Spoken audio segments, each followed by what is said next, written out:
Well, of course, I wanted John to compete on The Voice with me because he's awesome, and I've actually known him a long time, and I'm actually surprised that we haven't done it together on the show like earlier. I feel like we might have already done it. I was like, oh yeah, let's do it. Yeah, we hadn't done it, but it makes perfect sense. It does. Sometimes the best things, make take time. They're right under your nose. They're right under don't realize how perfect. All along, he was waiting to be chosen. I'd be sitting at home pining away, just wondering, when is John going to do this? He got on one knee. I got on one knee. I mustered up the courage. He was literally the first person, which is never the case. There's usually a lot of people that are kind of suggested, and they're the first person that they recommended. I'm like, that's amazing. Yeah, of course.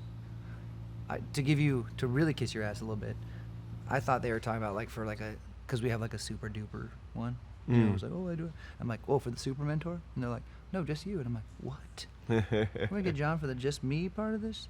Oh, my God. So Team Adam, all the way. Although I do believe he is super mentor caliber. So.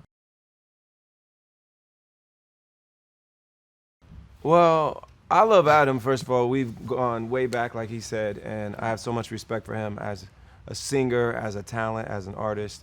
And I think he's great at this, too. He's great at coaching. He's great at adding his personality to this show. And I thought it'd be fun to come and hang out and give some young singers some advice. Because I think we've both learned a lot in this business and learned a lot as vocalists, and we can share that knowledge with some up-and-coming talent. And we kind of came up at the same moment. Yeah. Very, very close. Yeah. I remember you had your first big hit right around the time I think we probably had ours. Like it was like they won Best New 05? Artist the year before I did, I think. Yeah, we did. Yeah. Yeah.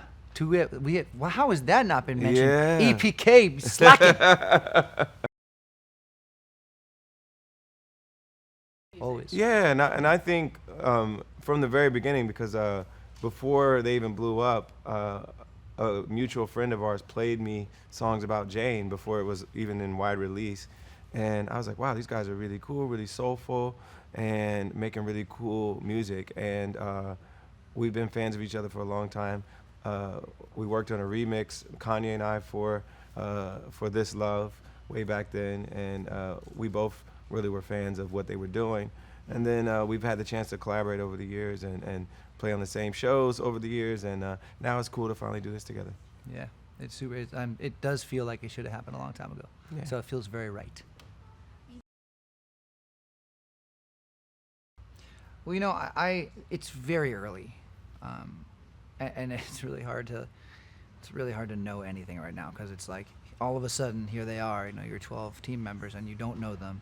You're just starting to get to know who they are, their personalities, their musical tastes and styles. So it's pretty premature, but it's going really well. And I think that working with John, we're both able to really communicate to them very directly, and us being comfortable with each other and knowing each other for so long so well definitely contributes to it's good for them, because we can kind of speak super openly, and we have a lot of, we are like-minded in many ways. So that's a huge help.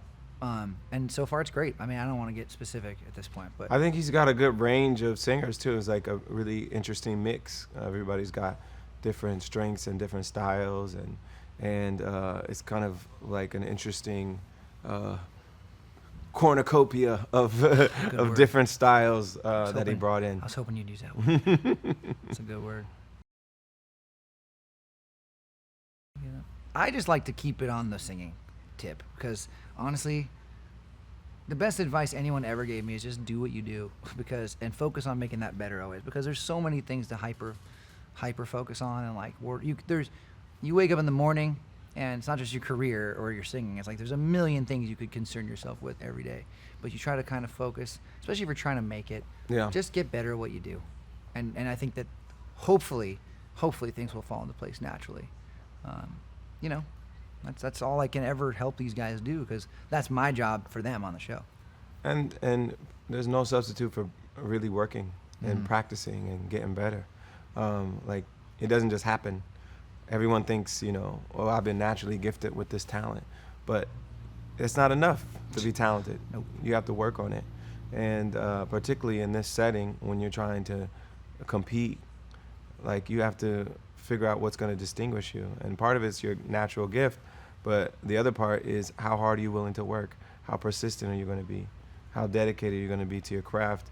And usually the ones that really succeed for a long period of time are the ones that spent enough time focusing on getting better at their craft and staying at the top of their craft. It gives people who are on the show a massive platform through which to communicate like who they are and what they want to do, or at least a really big part of that. You know, like I don't think that it's so much exposure. You know, so I think that if you get a chance at once a week to perform in front of 12 million people on TV watching you, that's a win. That is a huge victory. I would have given, you know. And they get advice from Adam and, you know, the Alicia expertise, and of course. Gwen. That's a given. You know. That's a given. The Yeah, fantastic absolutely. coaching from It's true though. myself. Like who gets that opportunity? Not very many people. It's like a big giant music kind of like active workshop.